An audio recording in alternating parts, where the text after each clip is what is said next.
இப்போ வந்து நியூவாக கேமரா வாங்கணுன்னா அட்வைஸ் நீங்கள் என்ன கொடுப்பீங்க? இப்போ சொன்னீங்களா அவங்க கேமரா எடுத்து ரெண்ட்டுக்கு எடுத்து அவங்க ப்ராக்டிஸ் பண்ணி அதுக்கப்புறம் தான் கேமரா வாங்குறதுக்கான ஐடியாவே திங்க் பண்ணுறாங்கன்னு சொன்ன மாதிரி நீங்கள் ஒரு நியூ கேமரா எடுக்கணும்னா உங்களோட பாயிண்ட் ஆஃப் வியூவில் நீங்கள் என்ன ஐடியா சஜஸ்ட் பண்ணுங்க? இப்போ புதுசாக கேமரா வாங்கியிருக்கீங்கன்னா ஸோ உங்கள் ஃப்ரெண்ட்ஸோடதோ இல்லை ஃபேமிலி மெம்பர்ஸோ யாரையாவது யூஸ் பண்ணி பார்த்துருப்பீங்க அவங்க என்ன கேமராஸ் வச்சுருக்காங்க அப்படின்னு சொல்லிட்டு. ஸோ உங்களுக்கு எது வந்து ஈஸியாக இருக்குன்னு பாருங்கள். Canon, Nikon, Sony. ஸோ இப்போ கெனான்னு பார்த்தீங்கன்னா அது வந்து யூசர் ஃப்ரெண்ட்லியாக இருக்கும். அதில் உள்ள இதெல்லாம் வந்து நம்ம இந்தியாவுக்கு ஏற்ற மாதிரி இருக்கும்.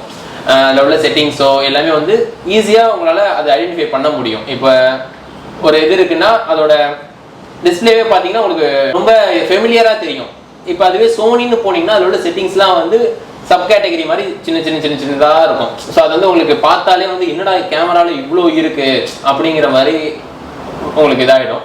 ஸோ அதுவும் இல்லாமல் இப்போ வந்து நிறைய ஃபியூச்சர்ஸ் வந்துருச்சு. இப்போ நீங்கள் ஸ்டார்டிங் வந்து ஒரு பேசிக் கேமரா வாங்குறீங்கனாலே அதுலேயே உங்களால் ஃபோட்டோவும் எடுக்க முடியும், வீடியோவும் எடுக்க முடியும். ஃபார் DSLR பொறுத்தளவு